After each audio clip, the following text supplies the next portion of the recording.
Welcome to Episodes from the Garage, the official, unofficial voice of the Elite Girls Rugby League. 12 teams from Connecticut to South Carolina and some of the best girls high school rugby in the States. Listen in for game recaps, stories, interviews, and more from in and around the EGRL. Episodes from the Garage is made possible with support from Basecamp 31, a New Jersey nonprofit that brings individuals and businesses together to invest in healthy community and personal development through shared human experience.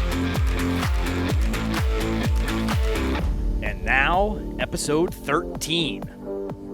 Lucky 13. Wow. All right, and I think we've done a nice job of keeping 12 and 13 a lot closer together than 11 and 12, which is good. 11. Yeah. Well, hey, it was a busy spring season, and we're going to kind of talk about that in the culmination. But first, let's go around the horn in introductions, and we have a new member of the team here today. Megan, jump in. Happy to be here. I'm Megan Matthews. I played on the U14 team. I played on the high school team. I currently play on the women's team, and I'm the coach of the U14 girls team for Morris currently. So This past season, the first season as the coach, right? it was. Yeah. It was crazy. Nice. Welcome. It was exciting. How was your apprenticeship? Apprenticeship, yeah, not assistant coach. I think it's pretty good. I don't know. Need some more U14 girls coming out there, some younger girls starting. Give me some more girls to coach, but I had a really good time. Yeah, good stuff. Good Nice. stuff. Well, hats off to Jan too on some recruiting that he was just doing, and for sure. hopefully more of that to come. Yeah, Megan was doing some recruiting there last week as well at the summer camp. Oh, yeah. So Important stuff. it's good stuff. Brian? Yeah, Brian Ahern. That's it. That's it. Bill Dobbs? Steph Aliprandi. And Mike Eisenhart, welcome back. And behind the camera, as always, Chris Production O'Brien. Thank you, brother, for all the hard work that you put in with the filming, the AV, and the editing that goes into this Academy Award-winning production that we have here. Nice. You got it. And your partner is under the table right now. All right, so we've got a jam-packed agenda today, a lot to talk about, and I was already warned by Mike that we have to keep it as close to on time, whatever that means for us as we ramble along. Oh, 4 hours? For the next. Welcome to the 6-hour podcast. Right. It's long form. It's Joe Rogan-y. 28 minutes of good stuff. So let's start with, actually, let me just run it down for you guys, and then we'll jump into it. But Showcase is going to be a big piece. That's going to be a multi-piece conversation that we're going to roll through. Then we had EGRL Selects go to Pittsburgh just recently with some pretty good results. What's in store for the fall for EGRL? There's a lot of really good conversation around this, some important stuff in the further development of this league and the game. And then we're going to talk about the pending trip to Wales. Mike, I know you're looking forward to that, you and the family, as well as some participants in the family. And then we'll kind of roll it all together with a rundown of all the colleges that are going to be taking in EGRL graduates at the end of let's call it the end of July, early August for camps and whatnot. Yeah. Some started. Yeah. Some Yeah. already on their way. Yeah, that's true. True. Good point, True. Good point. But we won't steal that thunder. But let's kick it off with the showcase and how it came together for year 4. Yeah. Year 4. Yeah, Yeah, amazing. Year 4 of the showcase, year 3 of the league, and really good signs of life. I mean, the showcase came together with almost a capacity event. You know, we sort of cap it at 12 teams every year, just because anything bigger than that seems to be a little bit over the top. We had the one year where we had a couple of different things going on, and it was more than that, and it was a lot. But we had 10 teams from pretty much all over the country, as far west as Chicago, as far north as New Hampshire, and as far south as the Virginia area. And so that kind of came together again in Clinton, and sort of the center of our league, geographically pretty close. And it was great. I mean, you know, we had 20 colleges show up. We had packed sidelines. The weather was decent. I mean, it got super hot after that, but we'll talk about that with Pittsburgh.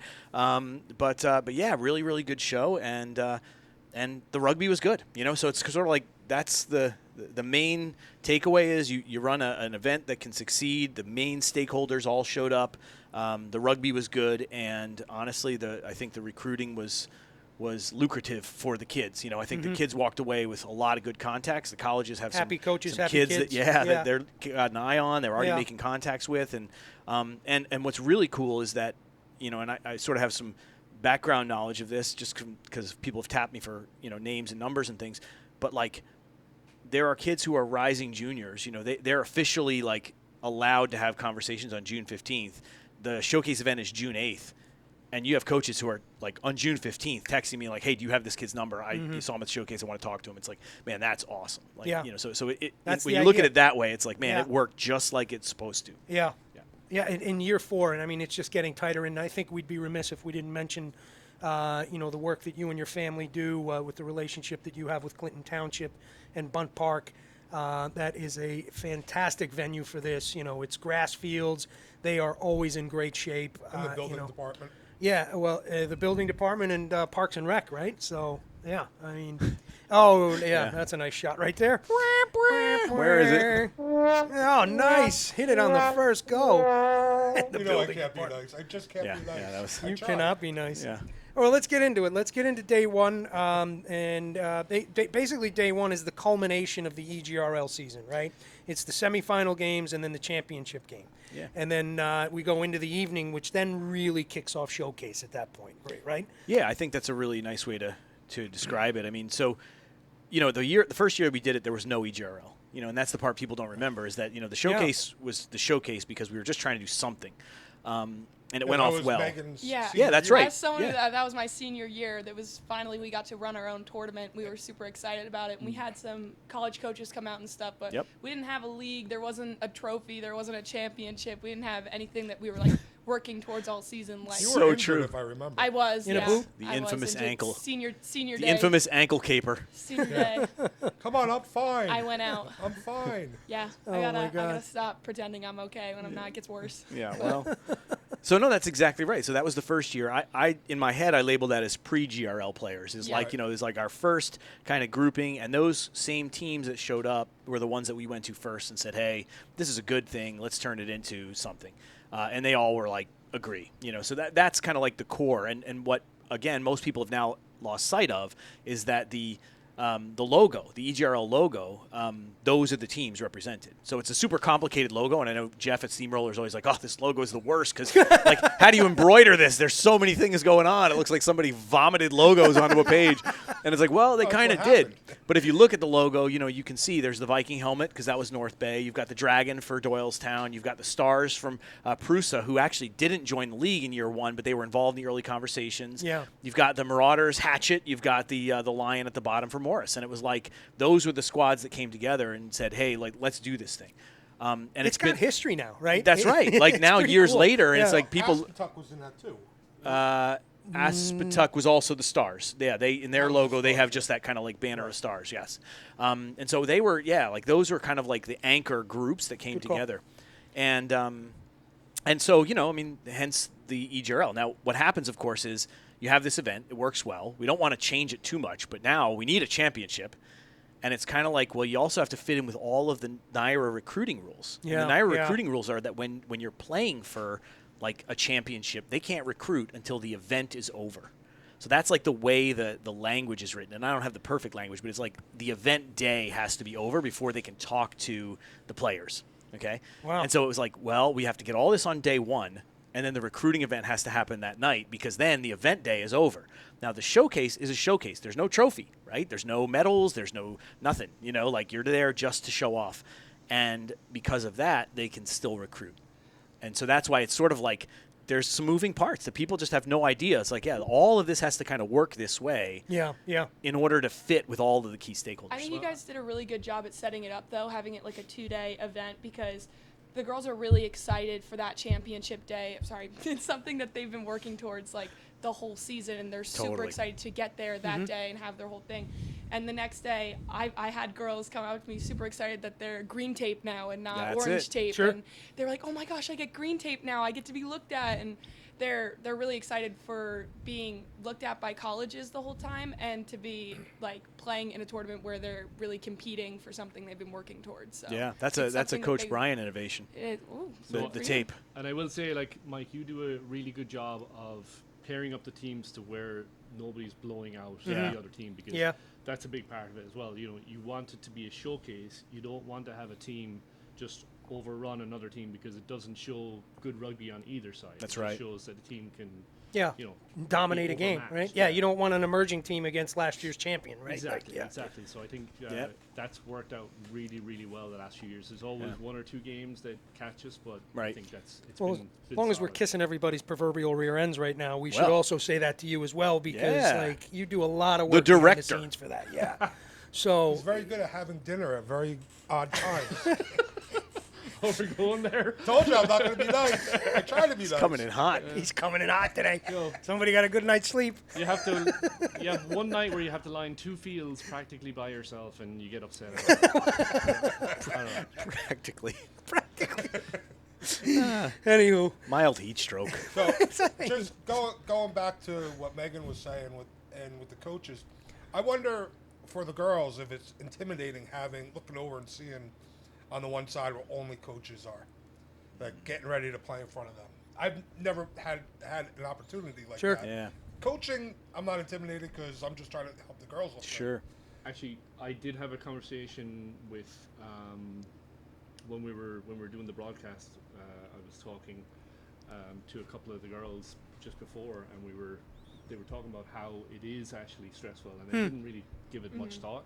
But they were saying, yeah, we know everybody's here and everybody's watching, so it was something that the kids do think about. So, Yeah. I can imagine. I mean, it's like that's the idea. It's like, 20 plus college coaches here. I got to have my best game on, As right? someone who's not super far removed from the college recruiting thing, it is stressful. I remember it wasn't our event yet, but I remember being a little bit younger, being freshman, sophomore, and seeing like college coaches like watching me play, and it was really nerve-wracking, and I really wanted to perform, but sometimes it just gets in your head. But it's also like exciting in a really big way that you're like, oh, this is like I actually am getting these opportunities. This is actually like a high level That's of the idea. play that I'm doing. It's not just like a rec thing that I signed up for, and it's just the opportunities that you know that you're able to get. Yep. Once then, it's nerve-wracking, but it's worth it. Yeah.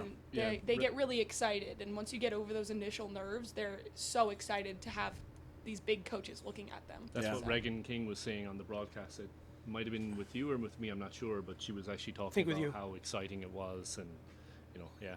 Well, it's an interesting thing because it's like it definitely is a little bit of pressure, but we're really trying to raise the bar across the board, and this is how you prepare for like that kind of pressure. Like imagine the pressure of being in a packed stadium. Imagine the pressure of trying to perform, whatever in front of, on a big moment in some big championship. Sure. Game.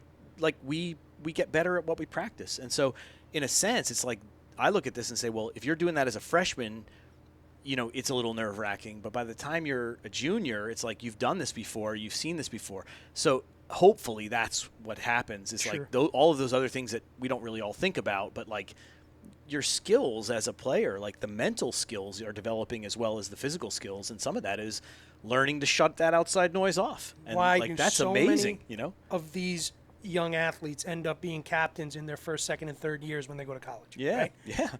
It's because of that pressure experience. And I don't mean pressure in a bad way, but just No. you learn to handle things, Yeah. and it's Good stress.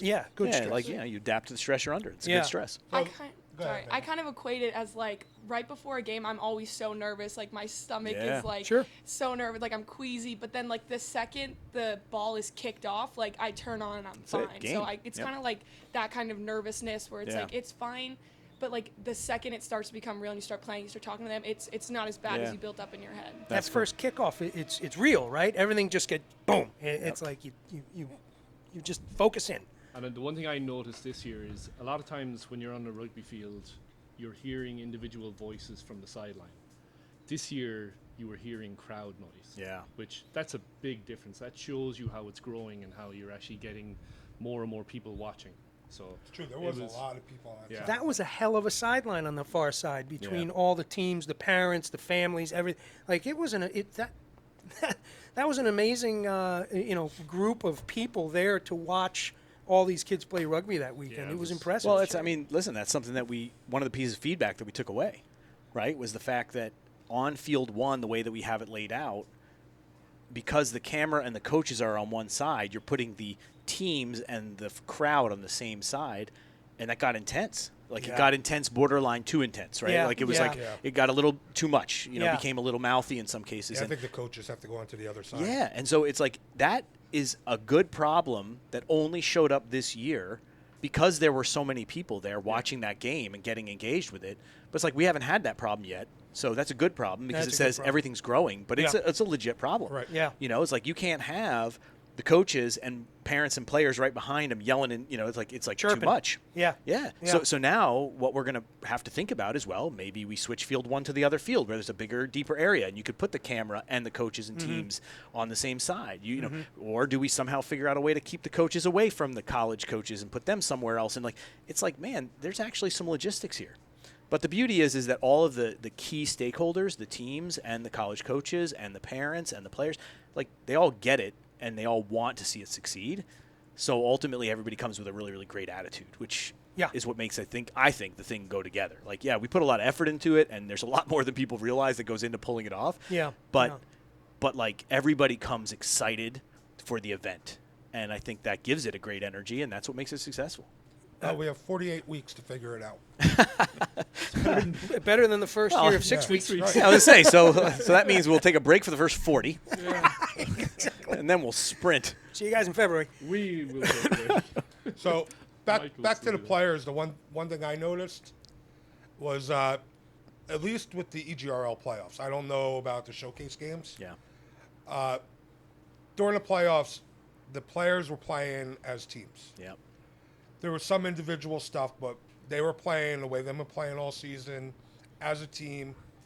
And then when we got into day 2, and we went into the just mishmash of players. Yeah. Yeah. That's when all everybody was Yeah, playing as sure. individuals. Wanted to be seen at that point. Because just for everybody doesn't know, we just throw all these players onto teams Yep. by age group. It was age group this year, and then no coaching.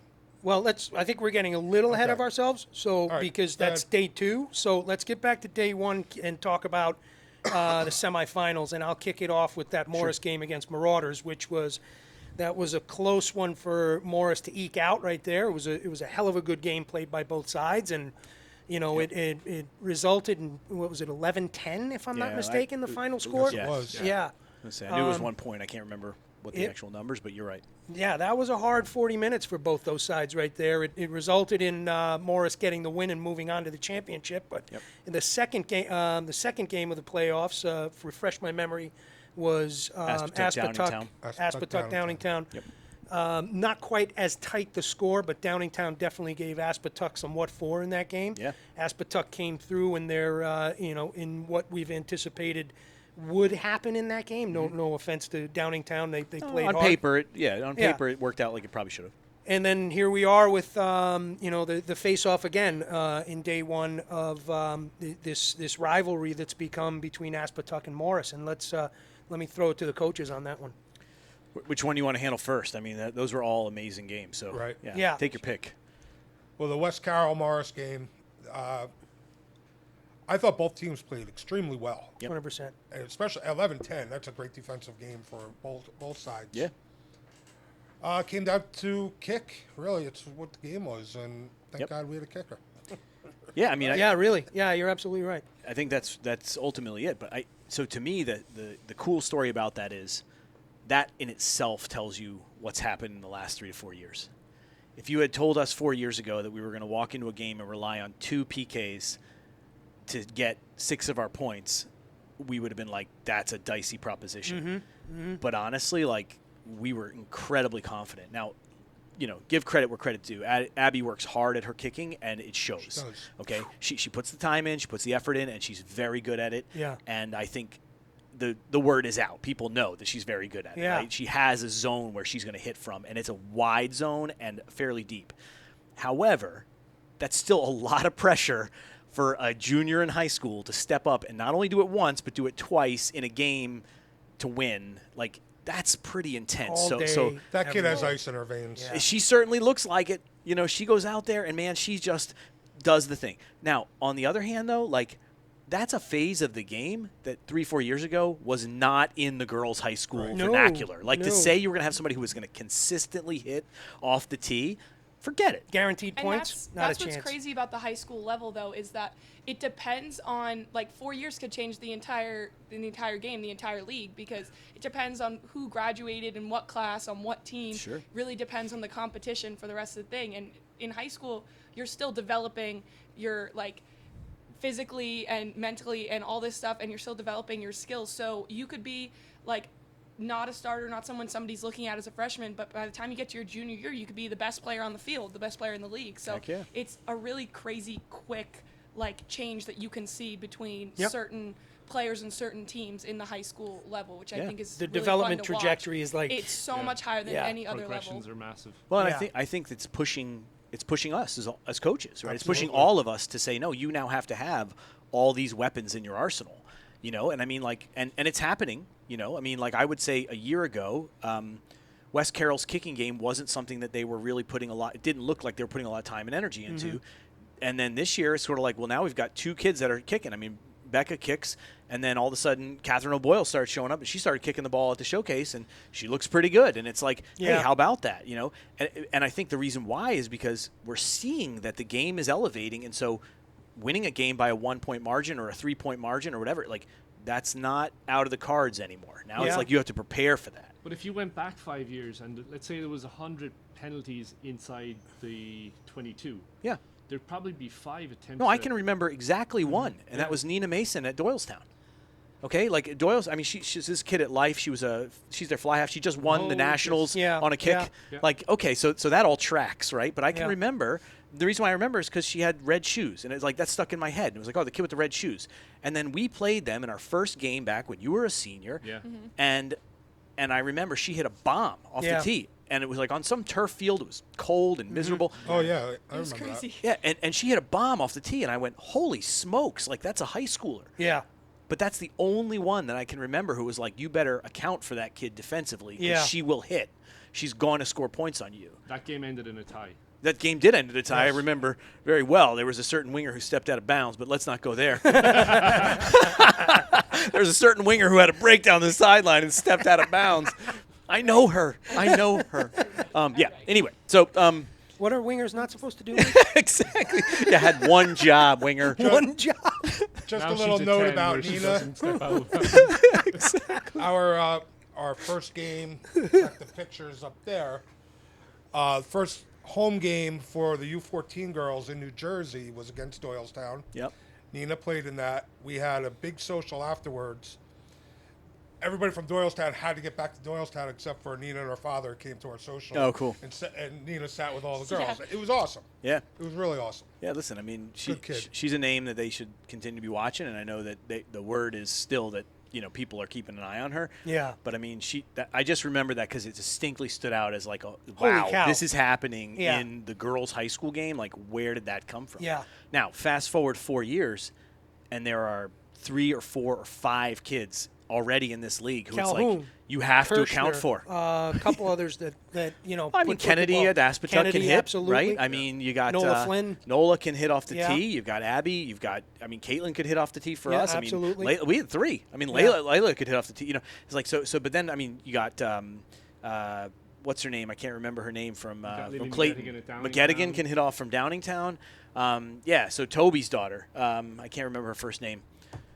Anyway, but And but that's she, what like every one of them. Trying to- That's what I think is crazy, though. I know it's my first year of coaching, but it's kind of hard with coaching. You have to kind of mold your style of play to the kind of players that you have. And Ain't that the like, truth? After like 2 years later, it could be a whole different style of play than you played before because you have different types of players that are skilled in different areas. So Yeah. it's, Might be playing a different position. absolutely. So Yeah. it's really difficult. Like this last few years, we've had good kickers. So Morris have been like using more kicking plays, more things like that, and a quicker thing. But in like 5 years ago when I played, we had really big forwards. So we Yeah. were more of a hard hitting team that we played with the big girls that we had. So Yep. it's really crazy that you have to change your whole coaching style a lot of the time, your style of play based on what kind of players you have at the time. Yeah. So. Well, I mean, that I think is a really important difference between the high school game and hopefully where the college game is going, right? Yeah. Like the college game now, they're getting to the point where they can go out and recruit a specific fill. Kind of Like, player. hey, I need this player who can do this job, whatever that is, like this size, this body type, this ability. But at the high school game, it's very much like, look, we're just happy to have enough players to play. So we're going to deal with whatever we've Yeah. got, and Yeah. we're going to make it work. We're going to shoehorn it in and Yeah. get it right and make it the best that we can. And honestly, yeah. I think it's a cool thing when it's noticed, because I don't think people notice that very much. That's pretty fluid from a coaching perspective to say, okay, I'm going to change everything we do because these are the bodies we have this year, and next year, well, it's going to be different again. And Yeah. man, that's a Also, lot to expect from your athlete. That's me ask where you a coaches question get on in that. trouble. Yeah, go ahead. So go ahead. Some coaches get in trouble because I don't want to change. Yeah, I'm gonna implement this my is my style system. of play. Yeah. This is what we're going to do. Yep. I don't care if I have big players or small players. This is how I'm going to do it. Yeah. We know we can't do that. Yeah, listen, I mean, you can go for it. I hope you don't mind losing. Right. Yeah. But You know? that's where a lot of coaches. I'm not saying high school. I'm talking college. And, Yeah, and sure. Heck, the high club level too. Same thing. Yeah, same. Like The this only is my- constant is change, right? Yeah. It's like that applies to so much in life, and Yeah, certainly exactly. in high school girls rugby for sure, right? It's Yeah, ahead. exactly. So for the last 4 years, you've been sending out the message to the colleges. Yep. What positions are you looking for? Sure. Have you seen a change in those answers coming back in a progression or no? That'd be an interesting thing to look at. I'll have to go back and look at that data. So this year, we didn't have that many colleges who sent that, right? But we had a handful, so it's a small sample size. So you always have to kind of take that with a grain of salt. But this year, I was surprised with how many were looking for locks. wow. That was the thing that really sort of stood out for me. It was like, give me a true second row. Give me a true, tall, domineering, big player who can, maybe be up in the jump, maybe not, but big. doing the big ball carries Yep. when it counts. Yeah. And doing that defensive work at the breakdown. yeah, and I think it's an interesting thing, because it's like, man, I look at that and I say, there have got to be kids out there playing volleyball, basketball, who are probably not, at the top of that game, who would walk into this environment and be a gem Crush it. instantly. Yep. Like they would literally see him coming from 200 yards away and be like, who is that kid? That's my That number kid 8. doesn't even play. No, they do now. Bring him over here. Yeah, right. Like that. Here's your 4 jersey. Here's your Exactly. 5 jersey. I think that's Right. what's stressful, and like you can see all these players in different sports that would love the sport and be great at the sport, but like they don't even know about rugby. Like a know. lot of my friends, when I'm trying to recruit, they're like, "You play rugby? I don't know anything about that. What is that?" Like it's just not as widely known, like in America and like where we are. So especially on the East Coast, so it's really hard to get that recruiting out. But I think in the past few years, I've really seen people start to try it more in high Yeah. school, where a lot of my friends, I've seen people I've graduated with that I tried to recruit started playing in college. Yeah. I'm like, Yeah. you couldn't come out 4 years ago when That's I so asked. true. But now Well, I'm I'll seeing bet you those conversations had a lot to do with them Absolutely. With stepping them onto trying the it field. now, but Yeah, absolutely. there's definitely a lot more people I see trying it in high school, which I love, but I'm hoping the more years we go on in the future, the more it's known and the more high school girls and even middle school girls and younger are starting Well, to that's the key. Is the middle for the us. middle school for sure. us is getting that middle school team back to 20-something players and Yeah. getting them playing games. Yeah, you need a Like, pipeline. When you Absolutely. started our middle school, we had maybe a dozen to 15 players. But Yeah. we didn't play a game for the first year and a half because there was nobody to play. Exactly. We scrimmaged each other and we would go and they were like, "We have 3." We were like, "All right, well, we'll play 3-on-3." There's Stinks. nothing to do. All right, I'm going to throw in a clacker here. So let's go back to the Marauder game against Morris and sum that up. Kicking wins without question, and that kind of what led us into this diatribe of what's important, Yeah. how you work in high school game, and how a good coach can, or a good staff of coaches can mold a team around the spine of certain individuals, and how that has to change. Yeah. Game 2. Let's talk about now, which was Aspetuck Downingtown. Yep. A little bit of a different result there, but Downingtown young team really coming together well, really gelling nicely under that coaching staff. Some great talent there with some sisters on the team as well. And, let's talk about that game and kind of the strengths that we saw come out of that against a very well-drilled, well-coached, hard-hitting Aspetuck team.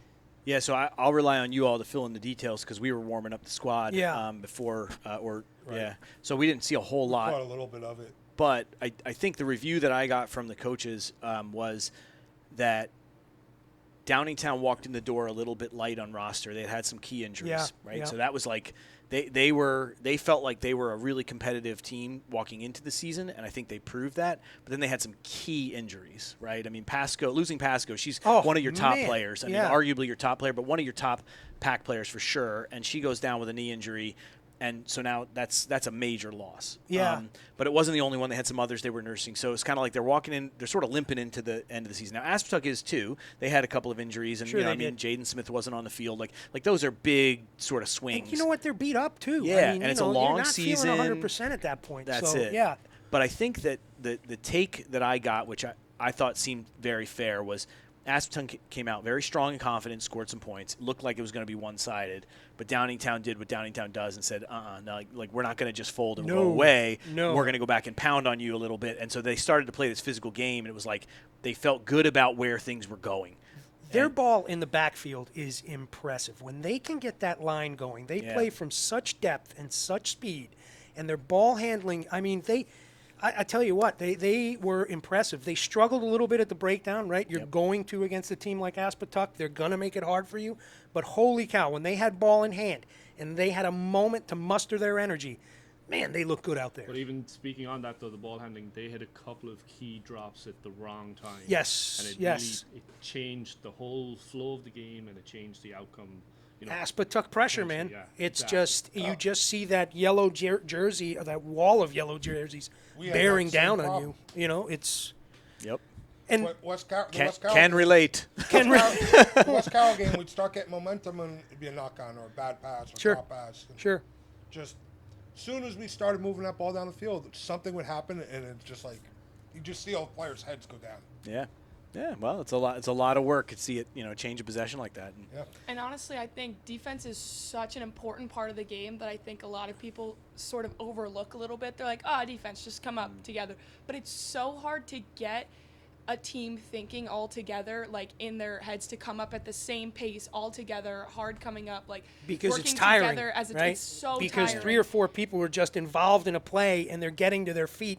And they're gassed, and they need to get right. It is so tiring. It's work. And it's hard to come up together. I get tired. And right. Yeah, sure. And talk to each other. I remember when I used to play, when the rope came out. I bet you did some pretty good ruck leaning in your life. When the rope came out. We were a mauling team. It was great. Plenty of time to rest. Megan's talking. Sorry. Sorry, Jan. I mean, Megan.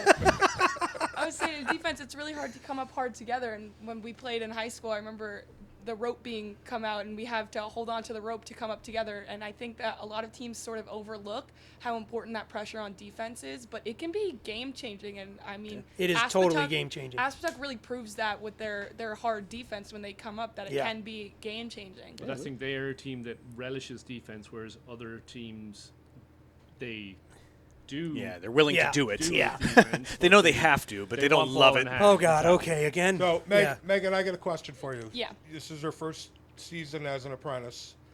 Assistant, but it's okay. And we worked on defense from January till June. Yeah.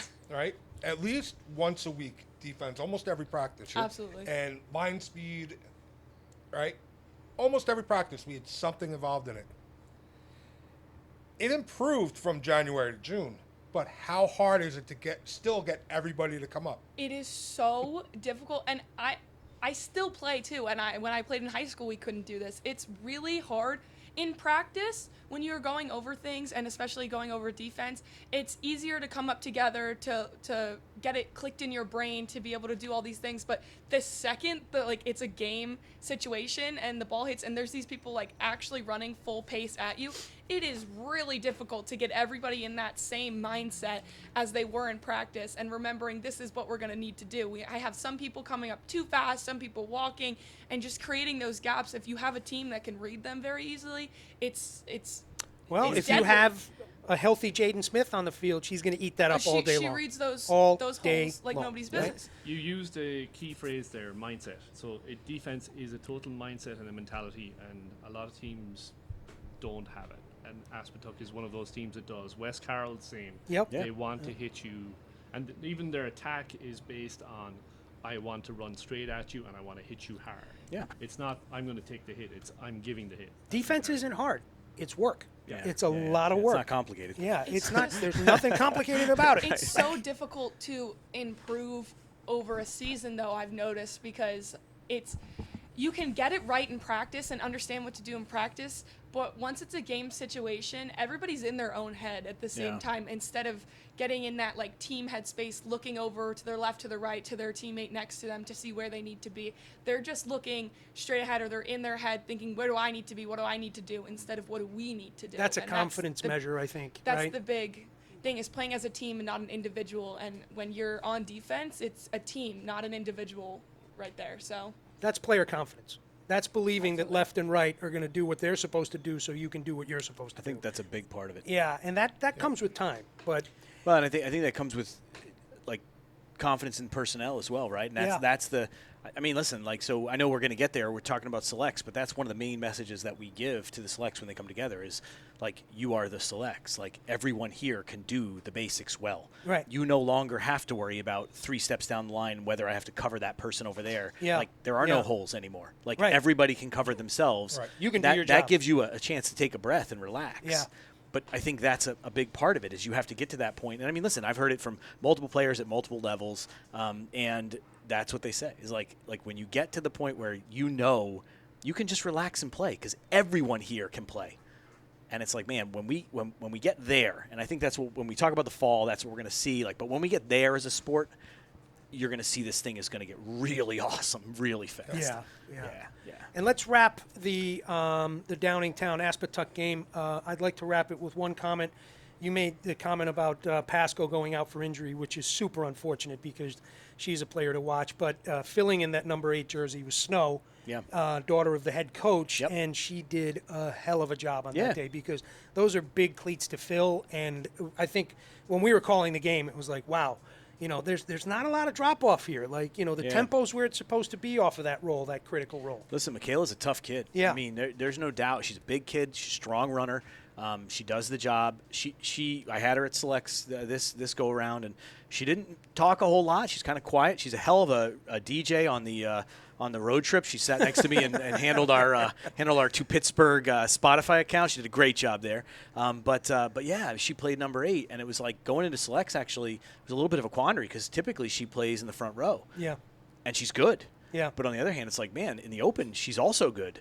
Mm-hmm. Where do we get the most mileage out of her? Now, we were down props, so she played prop all day. But like, well, there you go. Right, there's the decisions that have to be made. Those chess pieces that have to be moved at this level. But yeah, so that's a good point to shout out to her, because she did. She kind of quietly fills in a big role and does just fine. Now, do we want to talk about 3rd and 4th place before we get into the championship, or how do you guys want to talk about the 3rd and 4th? That's probably a good call. Okay, so that would have been Morris versus Downingtown, West Carroll. Downingtown, West Carroll. Pardon me. So pretty good game there between two. And both had very tough games to start. So, we talk about this. It's a long, bloody season for these athletes, right? It's hot out there. You got 40 minutes in front of you. You just played games earlier. You're a little bit let down because it didn't turn out on the score sheet the way you would have hoped. But we saw a damn good game come out of it. Still got to show up. That's it. Absolutely. Well, and what's interesting is that was a preview, or these games were previewed at Rugby Showcase South. So Downingtown played both Aspetuck and West Carroll at Rugby Showcase South. They lost to Aspetuck, but they beat West Carroll. But there was like an injury, and there was some stuff that stopped the game, and it was kind of a mess. We weren't there. I didn't see it, but I got kind of the secondhand report. And so I think there was definitely some urgency on the part of West Carroll. They wanted this win. They had something to prove. We talked about it, last podcast. They wanted us. It was a hell of a game, of course. Yeah, it was. So I think they definitely walked in with the intensity. They wanted the win. I'm sure, Downingtown did as well, but there's a lot to be said there when you have that edge, you have that reason, because they felt like they got a little shortchanged last time on the injury and the time and all that other stuff, and so, I think they showed up. It's pretty intense. Pretty, every once in a while. I love watching him because every minute looks like his head's about to explode. Just this one.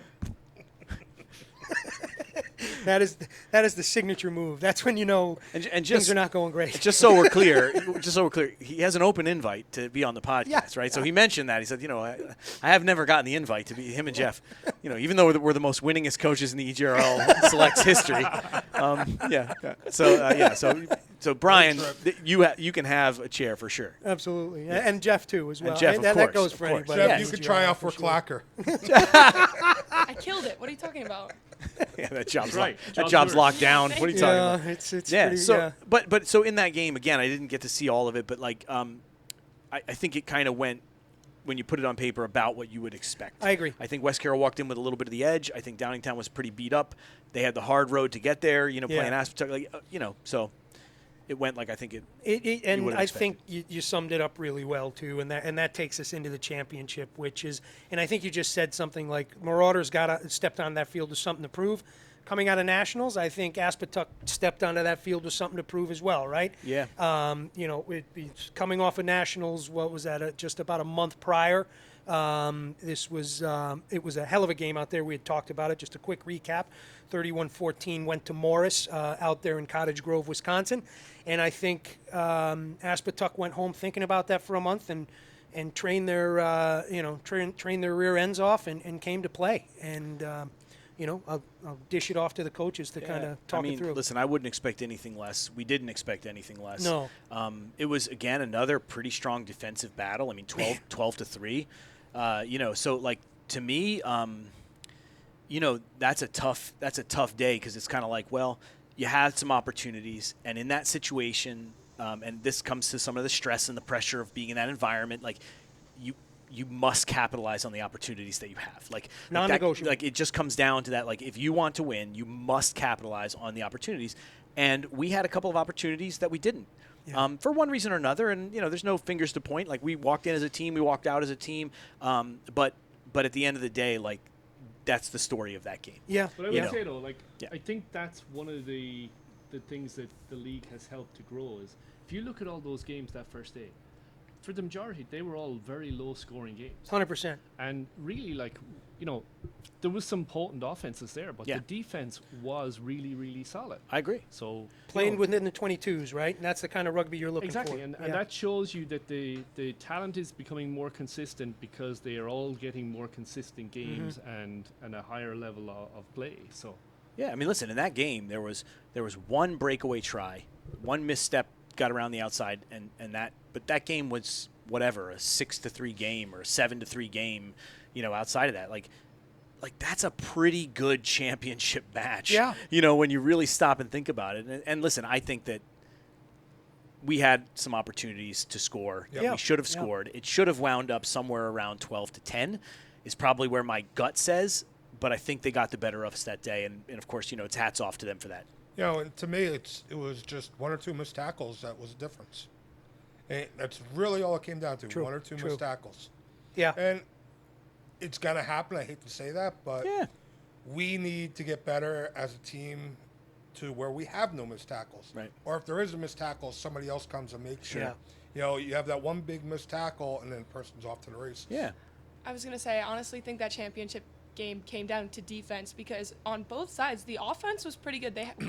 We played differently than each other. Aspetuck has that size and the hard running speed in the center, which is hard to cover. Yeah. But us as Morris, we have more of our moving the ball and speed on the outside. So they were different. Wide game. They were different offensive strategies, but I think that they both worked very well. It was just the pressure on defense that both teams used kind of made some mistakes for both people. And I think that once breaking that defensive line, like that's where the game was changed a few times. So I really think it was a defensive game that really changed the tide. I agree. And listen, I mean, it's hard to take my Morris hat off and put my league hat Sure. on, but with the league hat squarely on, that's everything you want to see in your championship Absolutely. game. Yeah. It's like that you want this battle. And then, to be fair, it's a battle the entire time. There's respect for both teams by both teams. 100%. There's hugs afterward. There's friendships. There's you got us. There's handshakes. There's jokes that go on after. There's that's exactly what we're trying to build here. And I think that's the beauty of like that's the thing that I think we should all be very proud of. That it's like it got there. It was a battle. There are definite when we go at it, we want to go at it, and it's fierce. But then afterward, everybody can have a nice time and joke and hang out a bit and relax and even wish John a happy birthday. Jeez, if it wasn't his birthday, it goes 12-10 the other way. Well, I tell you what, I think, you brought something up about the camaraderie between those two teams and the respect, the mutual respect. That was not an overnight thing. No. Like, that Didn't that start has that way. come through blood, sweat, and tears. Like, that is a begrudging respect for the other side of the pitch from both those, from both group of athletes, right? Like, and I think that's what I really love about it is like that is such an earned respect. Not given. Yeah, that's like I used to not like you, but I think the best example I have was we were at Nationals. Yeah, we're at Nationals, and I'm doing some paperwork in the hotel on the hotel computer, and I see a girl in an EGRL shirt walk in. I'm looking. I'm like, well, we're like off the cuff with this hotel, so this has got to be one of our girls. Boy, I don't recognize her. Oh wait, she looks familiar. And I say it's John's daughter. Oh. And she's walking in, and I stand up, and she sees me, she just gives the eye roll, puts her head down. And I'm like, yep, you're stuck with us here too. And what a good time we had. Yeah, you know, with the parents and the coaches there. Always.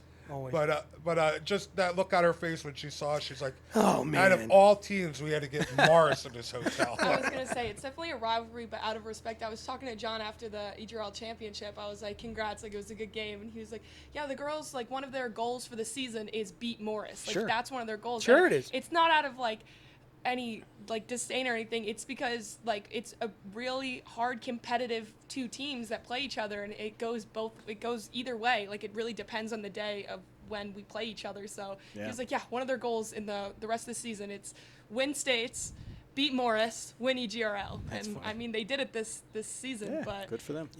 Yeah. And they are the first multi-championship winner. Back to back. It's true. Exactly. It's true. Back to There are back. three. There are three champions, 2 times them. So good for them. Yeah. Well, I think that One sums team up. was in all three, though. Just gonna leave that little nugget out there. the Morris Yeah. girls were Just telling saying. me that they wanted to work like super hard for next year. Like they're like, we're getting that trophy back next year. I don't That's think gonna I've be ours, kept so. any of my second place trophies. Anyway. You brag about them all the time. Yeah. Especially your third place. That's absolutely. They've all been smelted. I do like that honorable mention over your fireplace, so that looks really good. Oh man. So that was a long drawn out day one, but I think a lot of good conversation around it, right? Day And- one? Well, that was only day one rugby. Then Day we one. got into the meat of day one after yeah, the that was championship. good. Showcase, and yeah. The showcase. So, thank you, Brian. Don't pull the rug out from under my feet. So, and in the evening, part 2 of day one, we go into the showcase piece, right? Yeah. So the coaches have had, the 20-plus odd coaches that were there watching the games happening, had an opportunity then to schedule appointments and sit down. Mike, great event at your property, Base Camp 31, with Yes. the new tent and the tables and the chairs. I mean, really legit looking. And I think the feel came across with the parents and players, Yeah, and then quick shout out to Sean McGettigan for supplying some much needed libations from his brewery there Very in nice. Downingtown. So, shout out there. It was good stuff. Yeah, it was excellent. Yeah. So we had our EGRL all team awards and second team awards and all of that stuff, and there was a picture taken of all of the kids who stayed in line to meet the college coaches, and we had over 600 meeting requests. Yeah, which fantastic. is absolutely just phenomenal. So something to be really proud of. I got to give hats off to you guys for this, for the way you did the college meet and greet, or whatever you want to call it. Because, last year it was inside? Yeah. Year before inside also? Yeah. It's only been inside. And then the first year, it was kind of like at the field, and it was just disorganized. yeah, it wasn't the way it is. I enjoyed the heck out of it this year. I got to go around with a couple of the girls from Morris whose parents weren't there. Sure. Because they were too afraid to go up to any of the coaches, and I'm like, It's funny. come on, I'll take you. Yeah, right. One's a senior, and I took her around. Here we go, Mr. Wonderful. No, she Papa. she's trying to figure out what she wants to do. So Yeah. she's like, "Can I go?" Come on, I'll take you. Yeah, of course. And just listening to her conversations, I was really impressed with how everything went, and how engaging the coaches were Yeah. with her as a senior who's got something else she's got going on this year, but realizes, wow, these coaches want me for when I'm done with with my other thing, and I'm going to start taking a gap year basically. Yeah. And they're really into having her come out. So opportunity for somebody who didn't think she had an opportunity. That's right. And I thought it was great. Well, I wouldn't call it a gap year. I mean, I think she's doing something that is super commendable, in going into AmeriCorps. Yeah. And, She called it a gap year. That's why I said it. yeah, well, Fair. I think let's give her the credit where credit is due. It's like, gap year, she's Yeah. not going to Australia This is to, a service year. Yeah, yeah, she's Yeah, putting you're time a and working. service, Yeah, yeah. so She's there. She left on same day as our day at West Point. Maddie Oh, Ball, that is. wow. Little That's shout out to Maddie intense. Ball. Yeah, Cassidy went to our day. She went to her reporting day. That's a lot. Fantastic. And, big shout out to all of the Morris families who really put in a lot of work behind the scenes. Yep. And, great job to the people who lined the fields in the sweltering heat and didn't complain about it at all. Not speaking from experience or anything. Well, when you're Who was asked that for again? six people to Mr. help Wonderful. you, and then the guy in charge kind of cancels them on you And gets a nice dinner and goes out nice to dinner. dinner. in the air condition. Right. Yeah, How so- many Manhattans was it? 1, 2, It was three. It 3? was three. No, that's a good You're evening. right next to me right now. You better watch it. So I will say this: In the that AC. again is a little bit of that learning curve for us, right? Like that. I think that's one thing that has been cool about this event is that we've tried to adapt each year. There's been something that we've said, okay, that has to get better. That has to get better. There you go. Yeah. Last year, the recruiting event was unbelievable. They were busting at the seams. We always had it in the cafe, and it was like there were just too many bodies. Like the air condition couldn't keep up because there were just.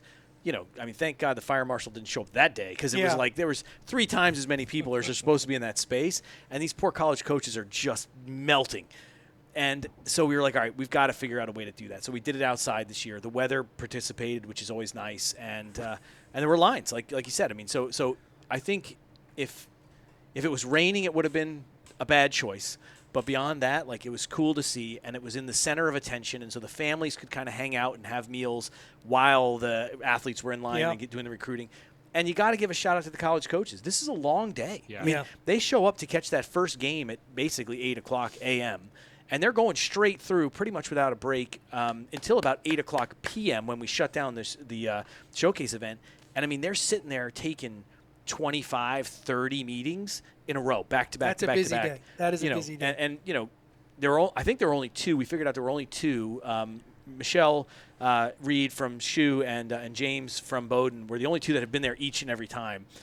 So I asked them, how they thought, and same thing. They said, hey, like it's cool to see the evolution.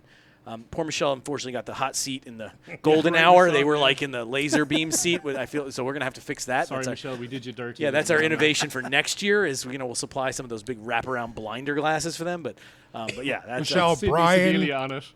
Brian saved that spot just for you. This Hot guy. seat. freaking laser beams. Yeah, no, it was they were like squinting by the end, like. Well, and that's the thing, like, they're not just there watching rugby all day. Like, they're there making their notes on kids. Oh, they're saying- working, for sure. Yeah, exactly. They're looking for specific things, and it's a full day, and then they have to go, sell themselves and sell their schools that night. So yeah, it's a lot of work for them. Yeah. It's a busy weekend for them, no doubt about it. And hats off to Michelle as well for, the fact that she came up to us, whether in a small group or individually, and just said, "Geez, I love what you guys are doing here. It's year 4 for me. Like, I wouldn't miss it. That's nice to hear, right? Yeah. But it you- works for that because the colleges show up, and the colleges show up so the kids know they need to Yeah. be there. So Yeah. That's it it. feeds itself. Symbiotic. Exactly. Yeah. And everybody gets why we're all there. So Yeah. that's the important part. So let's sum up day 1 right there with over 600 meetings, 20 plus colleges there in attendance, plus all the colleges who are watching the live streams throughout the day. Day 2 is Well, the one thing we didn't talk about real quick, and it's quick. okay. One of my favorite parts of the after the college thing Oh, good point. Yeah. is all the kids are gone. All the coaches need a drink of some Sure. sort. Yeah, sure. Water, beer, whatever. Gatorade. Gatorade. Gatorade. And we sit around, not a campfire, but we sit in a circle. We all just talk. Actually, And can I change it's that to one of the- Ultima? Not. It's Oh, actually that's right. it's one of my favorite parts of the day, Yeah. and just hanging out with the coaches and just Shooting the shit. chewing the fat. I was Yeah. gonna say I wasn't gonna Yeah. drop the S bomb like you. It's a kids show. But to me, that is one of the best parts because you get to hear a lot of things Sorry, from the O'Brien. coaches. I know Michelle Reed and I were just telling old stories from when we were players. Yep. They were both funny as hell, especially her side of them, and to me anyway. And it's just a good part. Yeah. It's a good part of the day for me. Back when you were little. Oh no, sorry. Okay. I'm not Day gonna one, forget you. done. Megan, clacker. I thought that was the. There it is. Oh, it's A. It's A. Oh, yeah. Day but- 2.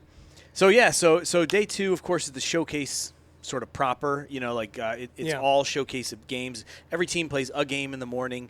Everybody's a little beat up by that point, but they get out there and they do their thing, and then we do the age group games, which is kind of like the feature. And it's been one of those things where we've gone back and forth on it. You know, Yeah. it's like it's a long day.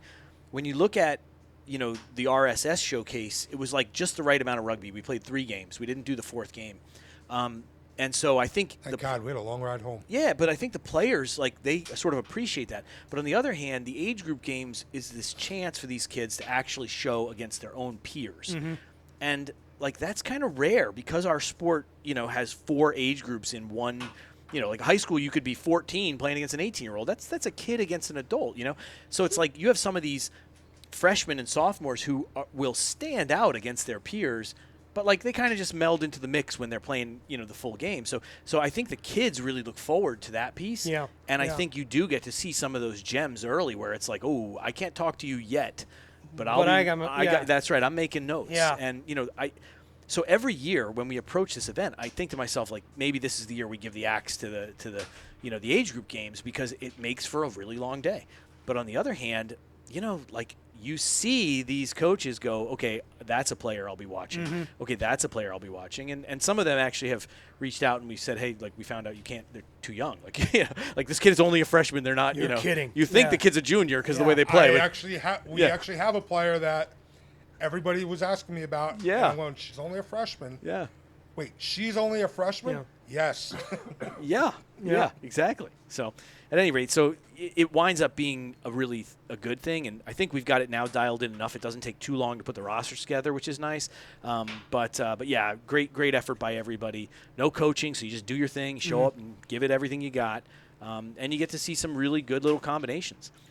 Absolutely. I look at it as our chance to scout for the selects. Like to me, I like those games because it's kind of like this is it. Like you have a talent pool right here, Everybody and together you in can one see place, who yeah. is showing up. And It was so, good. I enjoyed it this year. I Yeah, enjoyed the watching rugby was good.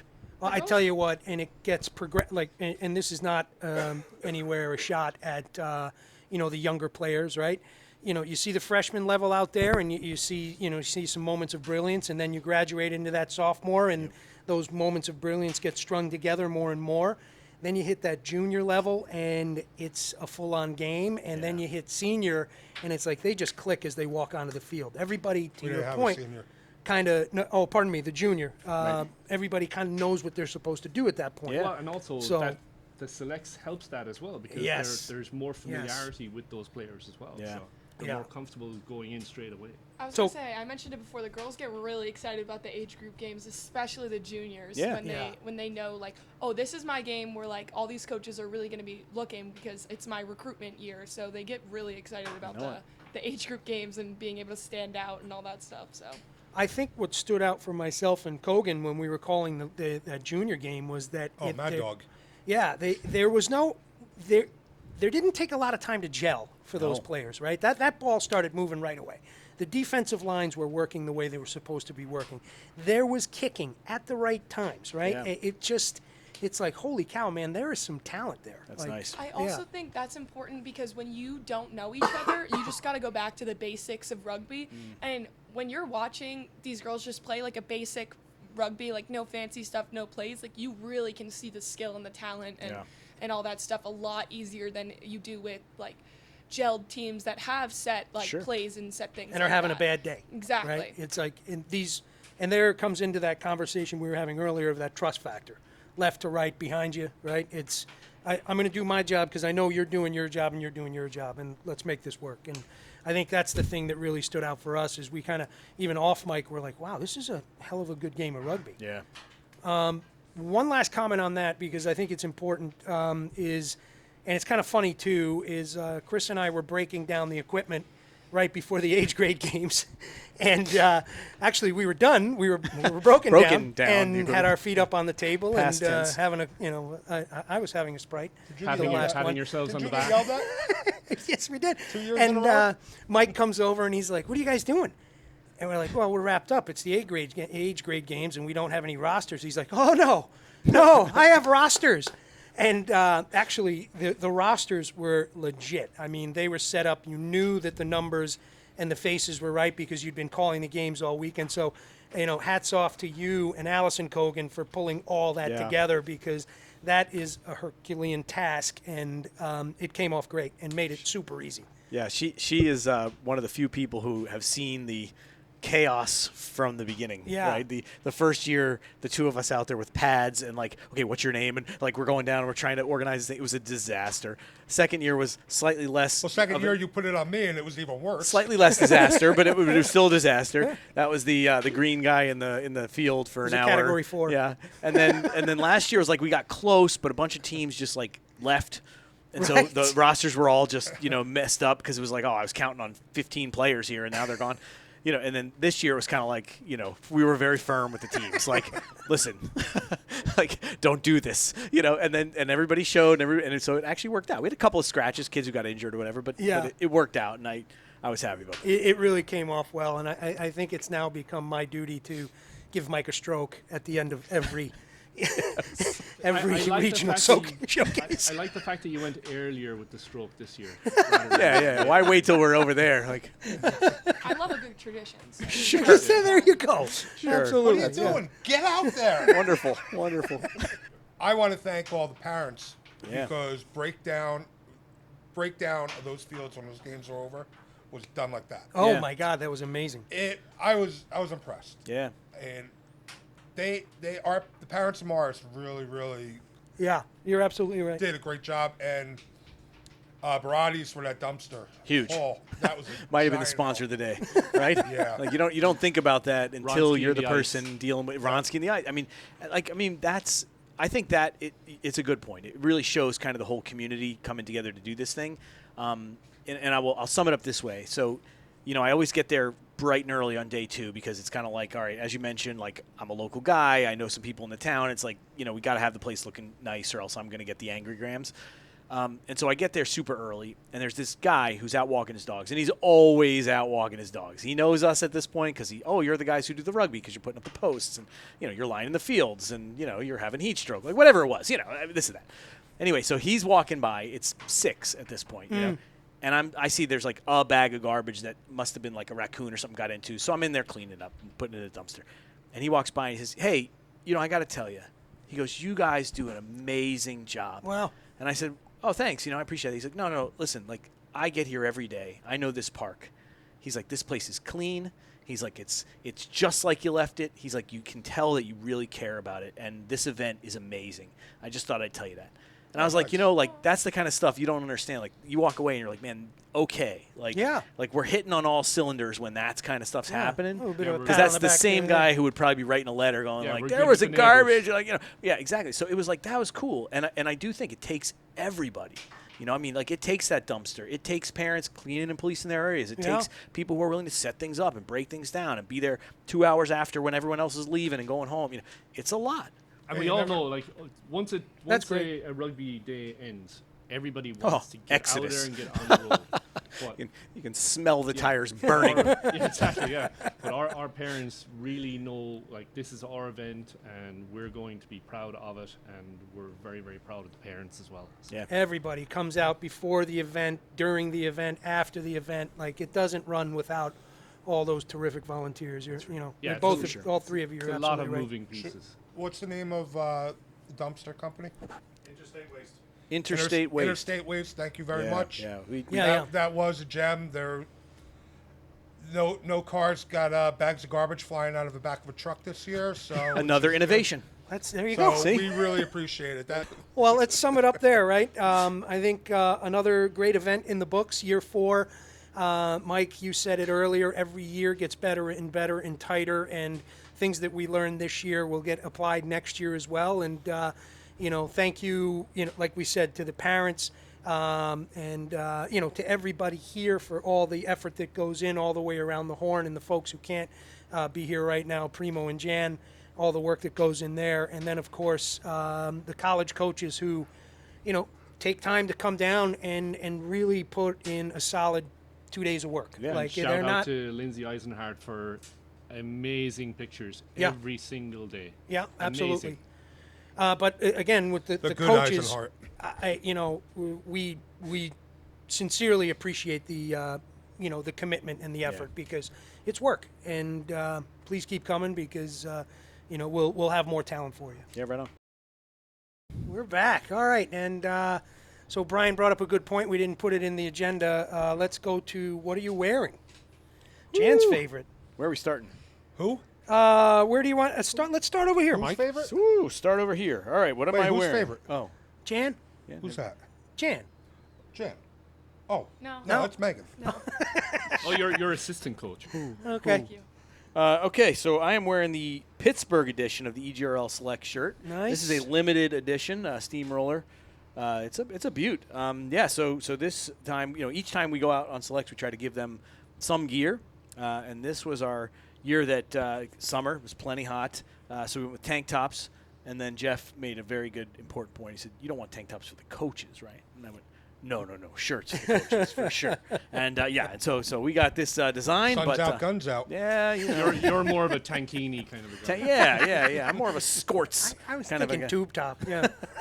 But yeah, so that's the Pittsburgh edition. Good looking shirt. Nice. And we're going to talk about Pittsburgh in a few. And I am wearing this moldy 35-year-old hat, reminiscent of my college days at Marist College in Poughkeepsie, New York.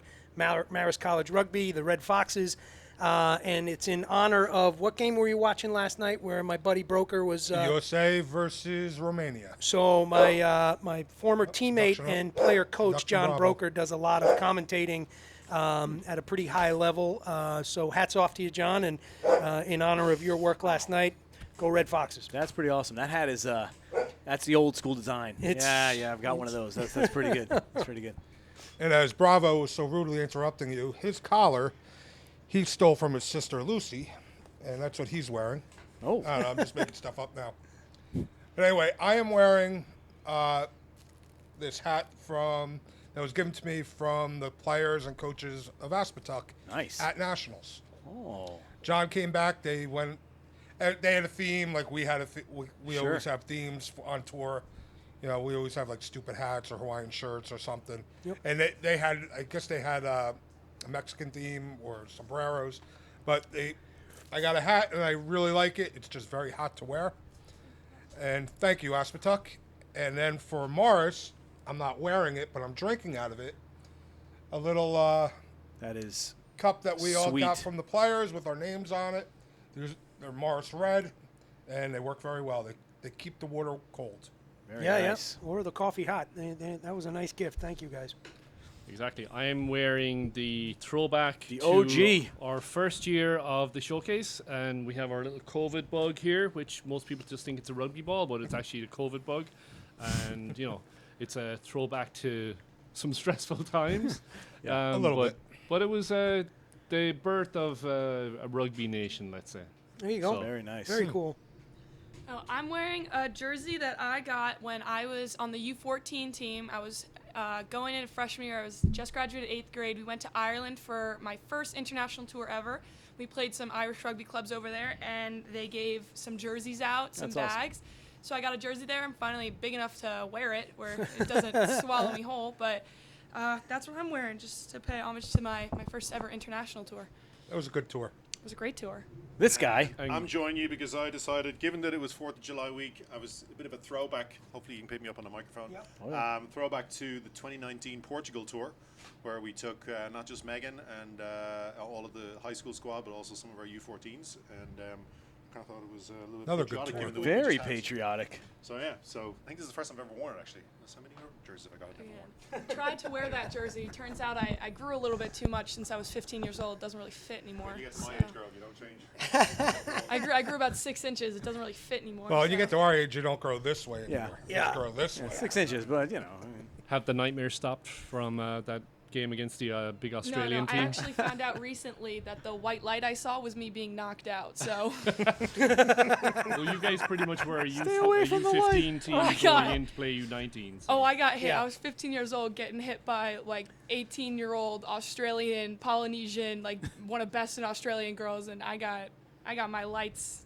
Yeah, lights they out. were tough, I man. got clocked. But That it- was a difficult tournament, like best competition Their I've ever seen in my smallest life. girl from that Australia team Bigger than our biggest. was bigger girl. than our biggest girl, and their slowest girl was faster than our fastest girl. It was. They were just a I like good our team. odds. Yeah. It was Yeah. insane. It was a great tournament, a good experience, Yeah. but Let's go into EGRL Selects go to Pittsburgh.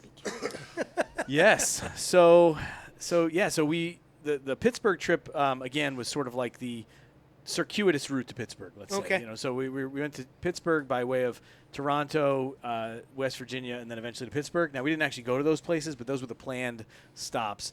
Unfortunately, as we said last time, that trip kind of got altered and fell through a bit.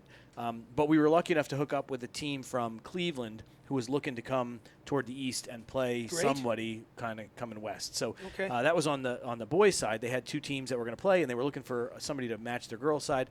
They reached out. Dobbs got the contact, put him in touch with me. We were able to kind of get it organized, which was great. And so the trick, of course, was that was the week where the earth started melting. It was like 100 degrees outside. Everything was on fire and burning, and it was rough. So what we did was we had kind of this planned one-day mini camp. We brought the girls in from really, pretty wide geography. We had players as far down as Wando and players as far north as Aspetuck. So the entire territory of EGRL, almost every team represented in one way or another. They came in, they worked really, really hard for, 18 hours worth of mini camp, and then we went out, got to the hotel at like midnight, woke up the next day, played at 10 and maybe 11, and did well. So it was a really nice trip. I think the thing that I liked the most was that this time we tried to do is we stole a little bit from what the USA Rugby winter camp did, which was they gave leadership roles to some of the senior players, and they really had the athletes run the camp, Wow. and the coaches were just kind of there facilitating. That was our first shot at that, and I think it went really, really well. We had 4 girls who had played with Selects before, in Carroll and Melody, Catherine O'Boyle, Erin O'Brien, and Lily McGettigan. And so then we sort of broke up within that group different little mini teams, and they all had different roles, it was a nice thing. So they were able to then bring the team together, gel very quickly, and find a way to put this team on the what field. a great idea. Yeah, and so it was kind of their responsibility. They wound up bringing the team together, and I thought they did great. The play was pretty good. We went out there with a team. So again, kind of put the numbers in your mind, right? We're traveling with 23 kids. 4 have played with us before. So that means 19 have never played with Selects. They didn't know the system. They didn't know our approach. They had one day to pick this up and put it on the field. Amazing. Yeah, so kind of a big lift. They pulled it off. They went out there. They played a decent team from Cleveland, and they got the win. So it was ridiculously hot. It was a long couple of days Yeah. because of that, but the kids didn't complain. We did have one injury. Unfortunately, we lost Sienna Miller right off the bat.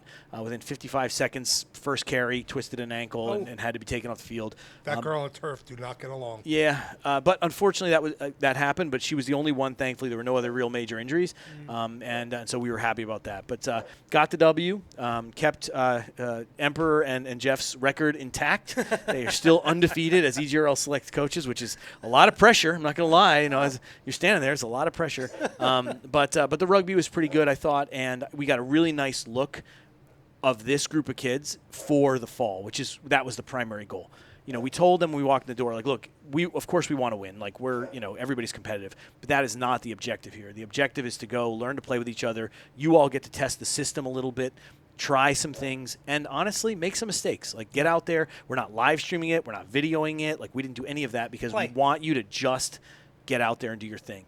And they did. And they responded, and they played well, and there's another nice crop of talent to pull from for next year. And you know what? I say this to bless you. Salute. Sorry. But it also, hats off to you guys, Mike, Dobbs, because this was supposed to be a trip up to Canada that unfortunately did not come to fruition because of some changes in Rugby Canada's policies on age grade, also the United States. But, you guys didn't quit, and you said, you know what, we still want to, we promised something to the select side team. People are feeling pretty good about putting that badge on, right? And you pulled off what was a great weekend out in Pittsburgh in lieu of having some struggles back and forth. And I know, Bill, you were back and forth with Canada on this, and they were heartbroken that they couldn't pull it off. Oh, but absolutely. just unfortunately, some policy changes by the national governing body kind of made it difficult to pull the teams together for that. So hopefully more to come in the future with our neighbors up north, but sounds like it was a great weekend out there in Pittsburgh. Yeah, I was upset I couldn't go to Pittsburgh. Other commitments, unfortunately, that came up last minute. And but the one practice I was at, the forwards looked good. I got to work with the forwards, which is always fun for me. Not having to worry about everything, just worrying about getting the scrum settled, the line-out set, putting in a maul and stuff. I don't know what they did. I didn't see any of the games, so hopefully it worked out well. They did actually. They did maul at the appropriate time. It was pretty great. Like we were pushing down at one point, and we kicked into the corner. It wasn't as far as the 5 meter, but it was close. And I, Abby Brody was running by. She was playing hooker.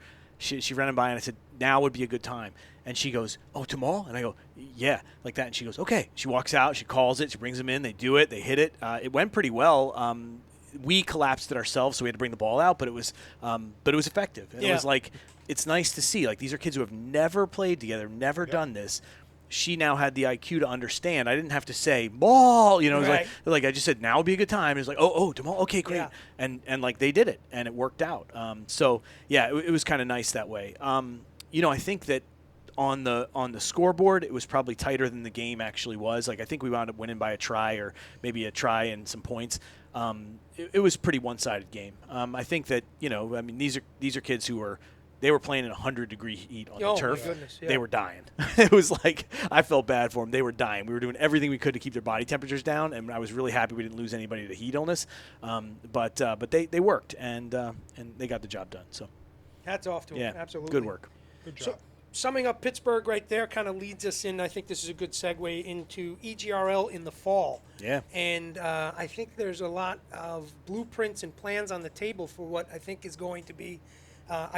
What we think is going to be a pretty busy fall season. So let me kind of drop that one on the table, and we'll kick it off. Yeah, I mean this. I'm like really excited about this. I just think it's such a cool thing, and it kind of follows suit with our entire path so far, which is somebody drops an opportunity to us, and we're like, that's cool, let's make it happen, right? We don't say no. Yeah, well, but they seem to be getting progressively cooler, these opportunities, right? So this one, Navy, U.S. Naval Academy women's rugby team has a new assistant coach in John English, who's a guy great guy. He's been around the sport for a long time, knows the ins and outs of the game, and has been there when the Selects have played Midwest Baby Birds, because he's an assistant coach with that group. And so he sent an email to myself and Garrett from Midwest and said, hey, I'm the assistant coach at Navy now. I've got this crazy idea. What do you guys think? And it was basically like, Army plays Navy on November 2nd. We'd love for you guys to be the curtain raiser.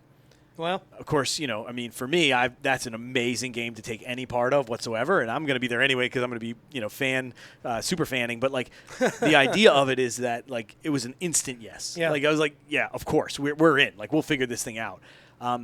That's been a couple of weeks. We hadn't heard from Garrett. He was in New Zealand. Of course, they were touring in New Zealand with the Thunderbirds. And then actually this morning, I got an email saying hey, I think we can pull this off. Mike, are you still in? And of course, I was like, 100%. We're definitely in. Yeah. We've already told our team, look, November 2nd, even if we have to play ourselves, we're playing. And the kids are pretty excited about it. It's an amazing game to take part of, and it's of course an amazing rivalry in any way you slice it or dice it. But that's on November 2nd. So when you think about that, it's well, we have to have a team that's ready. You have to have a team that's ready to go on the field. Midwest is a good team, and we have not beaten them yet. They're the only team that we've come across at this point who has had our number every time. Yeah. The last game was incredibly close. And it was an amazing game, and I feel like they have a lot of the same sort of culture that we do. It was we were shaking hands after that game going, that was amazing. It wasn't bitter. It was just that was great rugby. Yeah. And so Garrett is a great guy, and he's a guy who I would love to continue to work with and build that rivalry because I think it's good for the sport. Agreed. And so because of that, it's like, well, we want to be ready. Like, we're not just going to throw any bodies out there. No. Like, we want to be ready.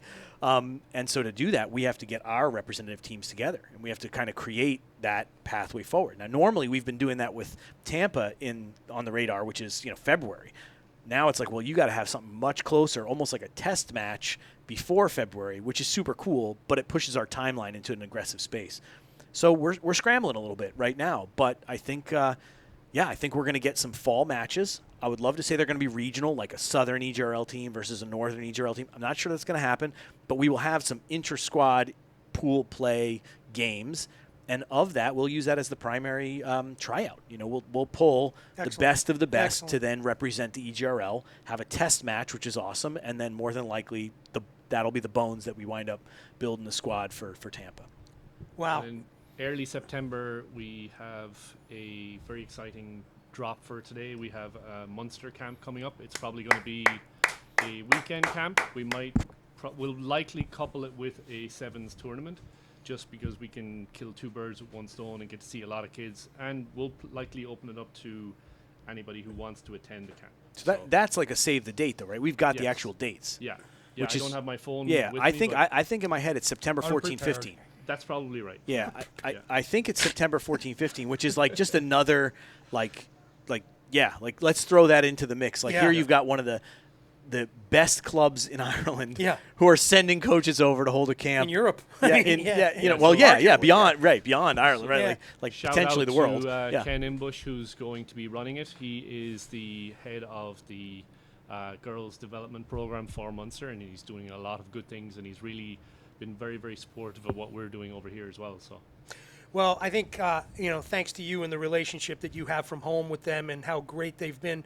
Back in January when we went over for the old boys trip, we actually, four of us, Jan, who's not here, myself, Chris, and Brian, peeled off and actually met with Ken and team, the coaching staff. We went down to, what was Tralee. it? Tralee. Yeah. So the technical university there. Yeah. And met with a group of young ladies and the coaching staff from Munster that they were working on their 4 pillars. And, I think we've all had opportunities to meet like high-level coaches, that kind of stuff, whether it's been soccer or it's been NFL or hockey, whatever it is. I've never been with a group of folks like that who have been so endearing, open, just inclusive, like bring in open's like a huge word right there. yeah, I Open, mean, yeah. just, you're like Mike, you just said it. I mean, this is one of the top clubs on this bloody planet. Yeah. Never mind Yeah. Europe, right? Never Right. mind Ireland. And they couldn't have been, hey, we're looking forward to coming back to New York. We're going to try to set that up. Like I think they were nearly as excited as we were. Yeah. I mean, so really we're great fun. group. Really great group. We're fun. We are. Fun Nobody's guy. ever accused us of not being fun. That's for sure. But Hey, Megan? awesome. I said, She's like a sometimes. tepid. Depends. Depends. It's old man fun. Yeah, I get Gen it. I get Zs. it. Anyway, we digress. So 2 good things coming out of the fall. How about the referee camp? Yeah, so that's another sort of prong, right? So it's like you start looking at this fall, and it's like, man, this is getting pretty busy. So this is, let's call it early fall. It's really end of the summer, August 17th. And thanks to Shane Flynn for setting this up. We've identified a gap within the The EGRL. president of Yes, the EGRL. that's right. The executive board chair, Shane Flynn from Doylestown. tip. So he, as a group, as a board, we identified a gap, and that was that we need to be working on the development at the referee side as well. We can't just be focused on putting great players on the field. There's also this other whole side of the game, which is the referees, and we're beholden to them, and they are to us. And again, they're a stakeholder, and if we're not helping invest in that space, like we're only doing part of the job.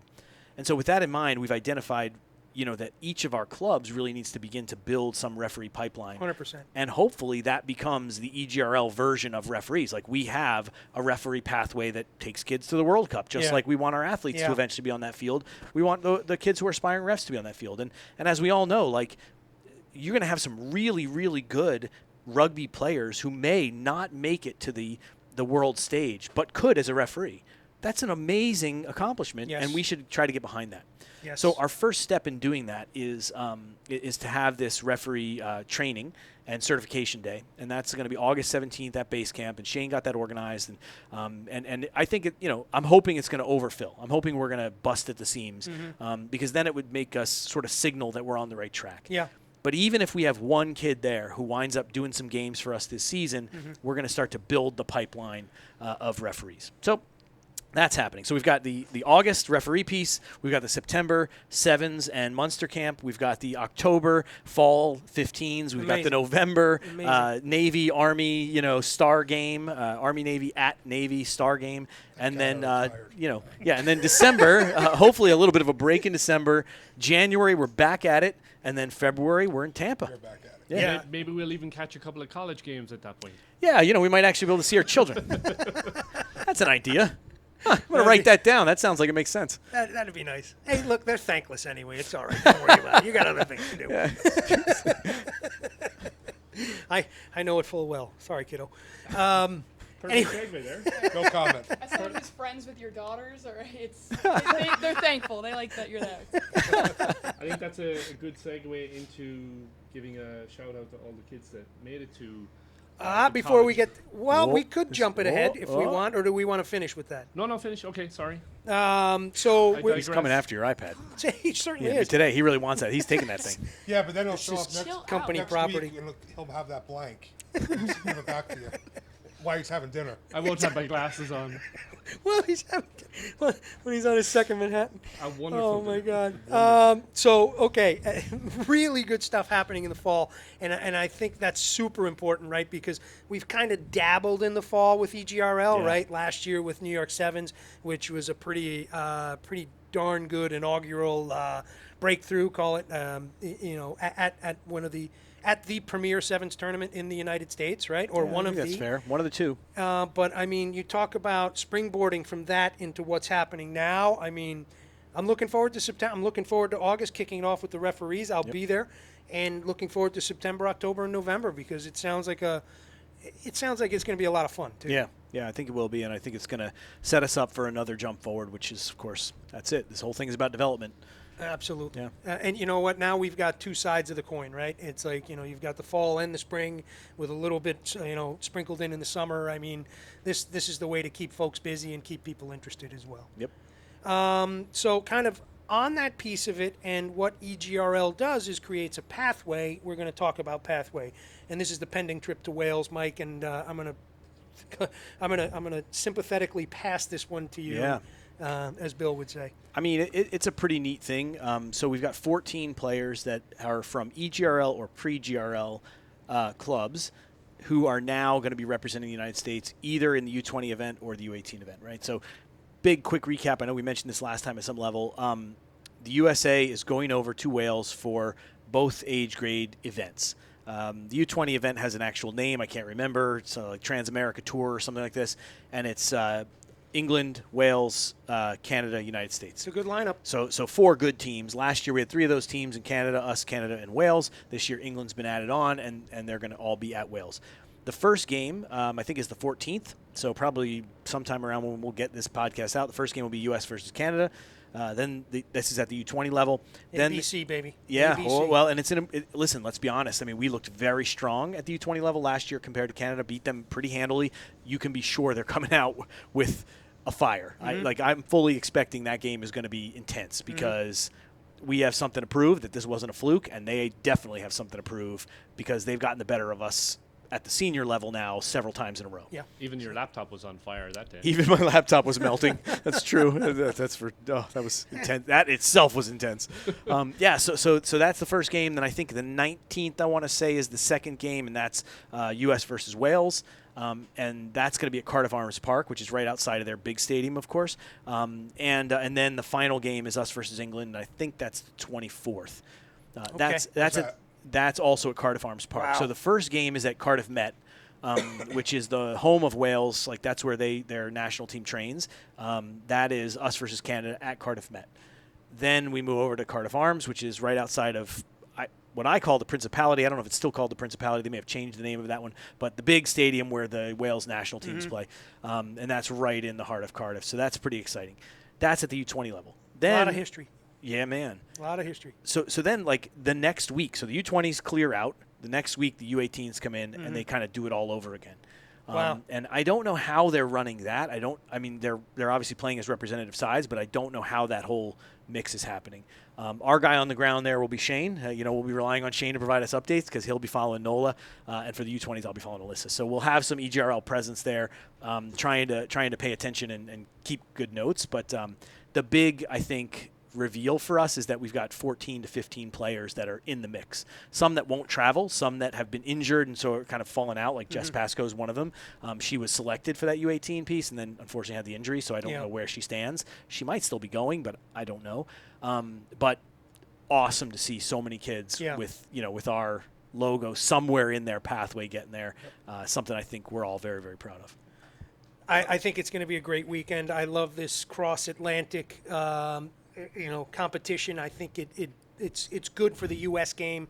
It's good for the North American game. I love the fact that, Canada and U.S. are still slugging it out. Like that, I think one of the things is, at the competitive level, at the international level, you need more international play in order to be able to compete at a reasonable level, right? Or not even a reasonable level to get out there and win one, Yep.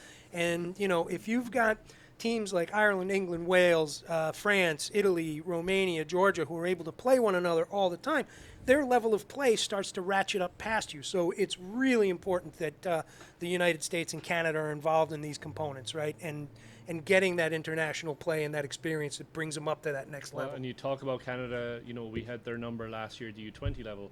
If you look at the Canadian national team at the senior level, they've had the U.S. number the last few years. Yes, Absolutely. they have. So it's really good to see the U.S. building from below and really actually competing very, very well. So Yeah. Well, Canada women, didn't they beat, who did they just beat? New Zealand. Yeah. They beat New was a Zealand. 25-24, It was a great I think game. it was. Yeah, but that's, That's a Let's big say win. that. First time in history. That was first Right. time they've been Yeah. in their history. I mean, they're I think at this point they're ranked number 2 in the world on the women's side, which is pretty impressive stuff.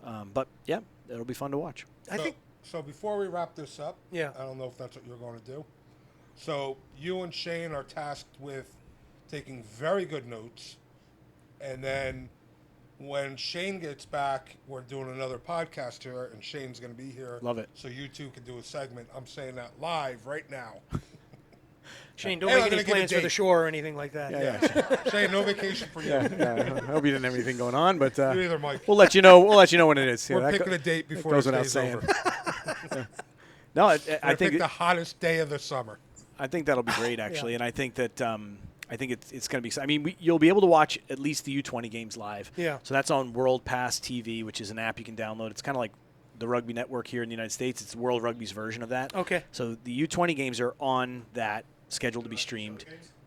Well, we'll see. We'll see if the games are actually Ooh. taped and shown. But yeah, so those will be on there. I don't know about the U18s, but I do think they will also be. So I know I'll be trying to watch and keep up with it. But yeah, exciting stuff. And I think that what you said is exactly the vibe I've gotten from the contacts at USA Rugby is like, look, we know we have to get out there and play these games, 100%. and we need more kids experiencing this so that they get the benefit. And that's like one of the things that I don't fully understand it, and I don't think anybody really does. But we had this team, the Falcons, that went over and played Brazil.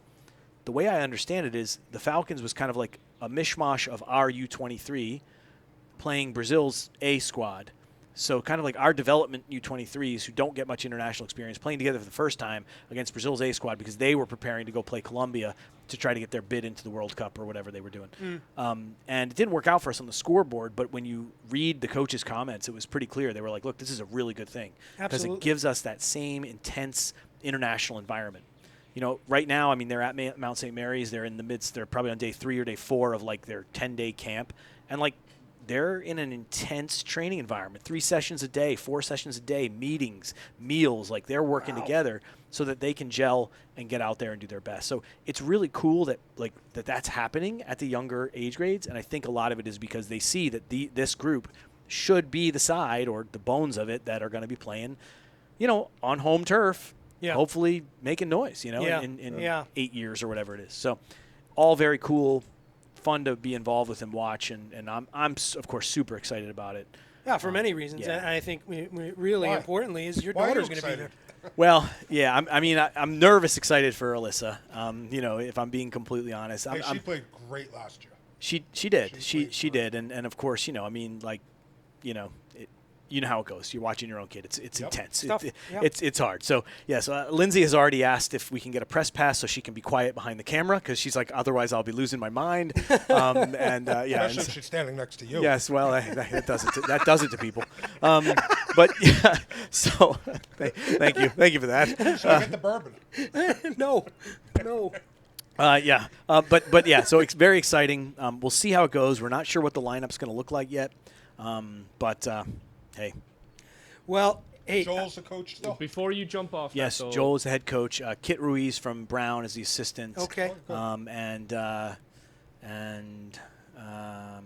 think those are the two coaches. And then there's some managers and Who's the S&C coach?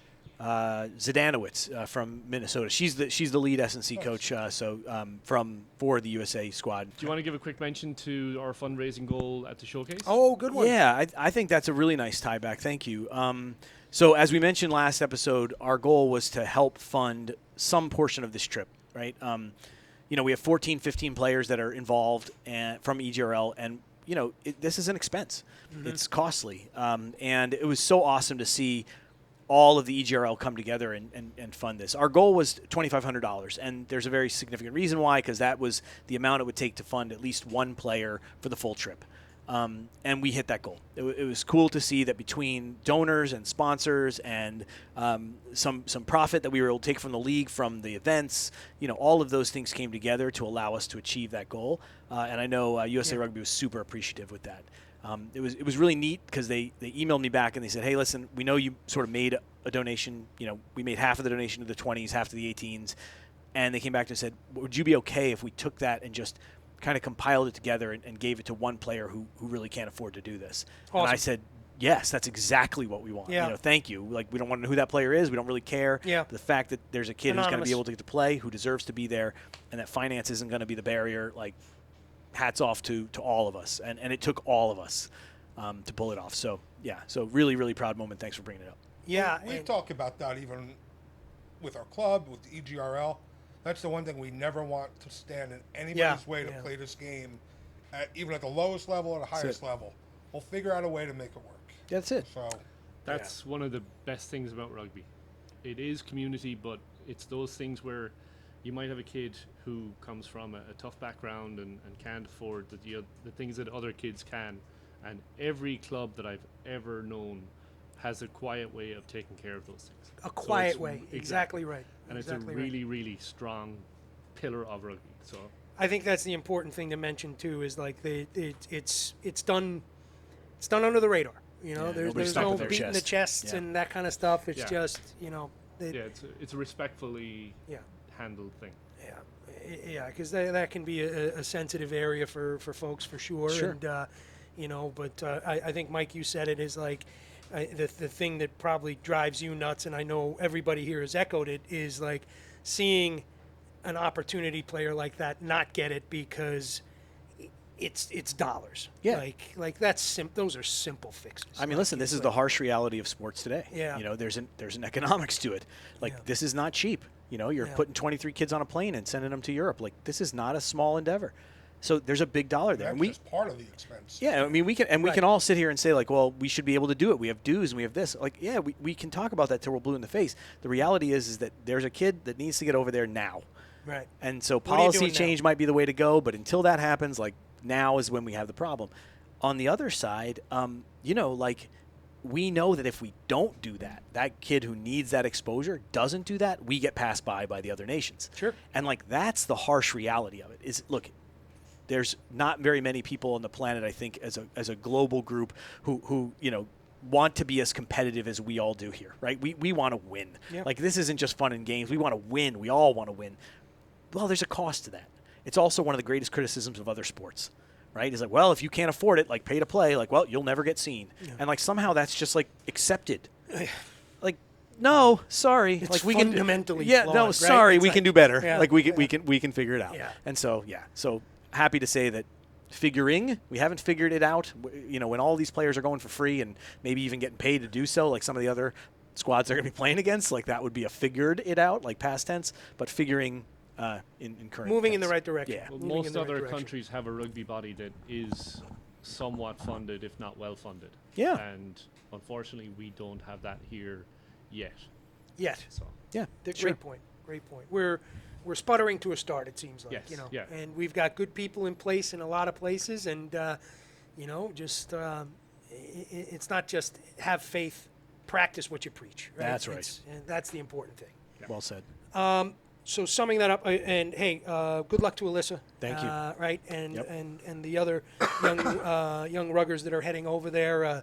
I'll certainly be signing up for the World Pass, as I'm sure you guys will as well. I wouldn't be surprised if we're watching it in here. I'd be shocked. Yeah, shocked and appalled.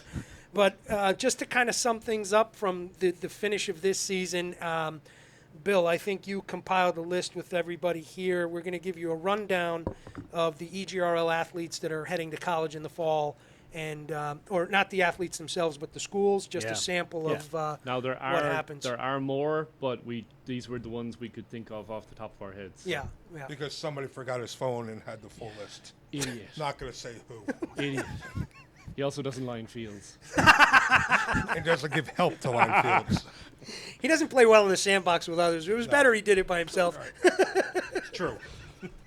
I only yell at me. All right, so yes, we're missing a few. I apologize to the schools and those players, but this is what we know: Harvard, West Point, Brown, Quinnipiac, Sacred Heart, St. Bonaventure, Siena, Westchester, Princeton, Cardiff Met, Wales, Willing, Rutgers, AmeriCorps, Frostburg, Mount St. Mary's, Guilford, Emory Henry, Niagara, Temple, and New Haven. Yes, we are missing a few, and I Yeah. know we are, and I just can't think. Lander, I think, is one. I thought I had Lander on here. Maybe not. Lander is definitely one, but Yeah. I thought I had it on here, and I guess I But did. that's a stunning list. That's a pretty good darn list. good list. Yeah, I mean, I think that's the beauty of what we've seen, and again, I really think it's a big part of what's spurred this on and why more kids are seeing it and understanding the game and getting involved. It's like there's a future here. There's an up the ladder kind of potential. You can go upward, and so that's just from our league, which is amazing. So Sure. Yeah, and you're talking about basically the Eastern Seaboard, right? Yeah. So we're not sure what's necessarily happening in the center of the country and on Sure. the West Coast, and sure that the results are very similar. And we can't stress it enough. There's a ton of opportunity for, and it doesn't necessarily just boil around college, but it's getting involved in a sport that you can take with you for the rest of your life, have friends for the rest of your. It's just, it's And the it's opportunity not only is as a player. endless. It's not only as a player this game. I mean, we all started out pretty much as players. Sure. 'cause Yeah. That's what you do. But hell, I've been involved in this game for well over 30 years. Yep. Started out as early 20s. Never went to college. Didn't play at college. Started out playing for Morris. Didn't know anything about the game. I just thought it was pretty cool. yeah, And then it gets in you. Yeah, and that's then it. that's all you want to do.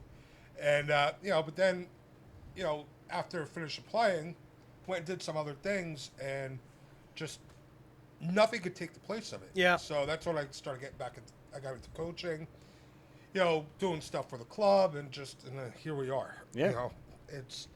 And that's what I tell my daughter, and I tell a lot of the other kids too. I go, just be like my daughter didn't play this season. I go, just Sure. because you didn't play doesn't mean that's it. you have to walk away from the game. You can always go back. Yeah, Yeah, similar stories around the table, and if you think about it, this hat is twice as old as every graduating senior that's out there, right? That's right. That's Maybe even 3 times. that's the legacy of the game, right? And you somehow it hooks you and you stay involved. So, but hey, everybody, this was an enjoyable long-form podcast. Probably one of Supposed to the be a longest quick one. we've had. Megan, welcome aboard. Thanks for You did a having me. hell of a job. Hell of a Yeah, job. hey. Hell of a Thank you. Good job. job, Megan. Yeah. Clacker. Thank you. A Best natural. clacker we I'll ever take had. the clacker. Clacker and great commentary as Yes. well. Yeah, fair I point. mean, just good. Yeah, good additions there. I'm a And yapper. No dad joke. Jan Perfect. who? Jan. So I guess let's say our goodbyes around the horn. Megan, wrap it up.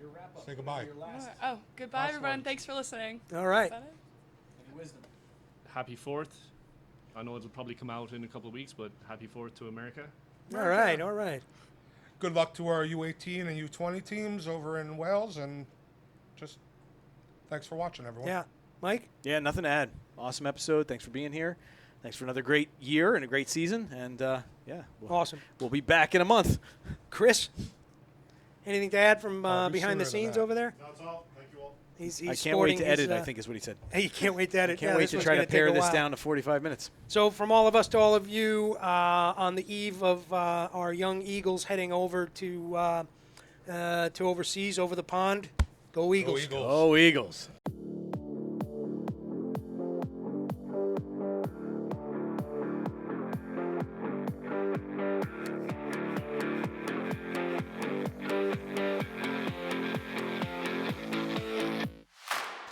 Thank you for listening to Episodes from the Garage, the official, unofficial voice of the Elite Girls Rugby League.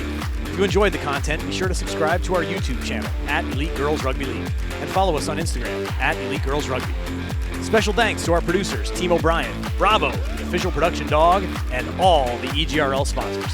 Congratulations to graduating seniors, colleges who are getting them, and our 15 athletes who were selected for the Wales trip this summer. Go Eagles!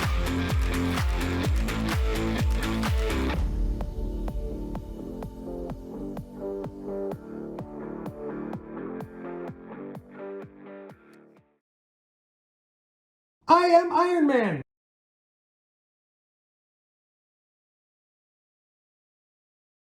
Oh my goodness. What is it? Episode 13, scene 1, take 1. She's hired. Go. Nailed it on the first She's one. hired. Wow. I mean, Just saying. she sort of made it look easy. I'm not saying that. Is it hard? I'm not saying. Well, Oh No, I no. really don't think it's that hard. success rates. Previous historical success rates would suggest it was more challenging than that. Usually it's 5 to 6 clacks before we get the Oh, clack. Extend your vacation, Jan.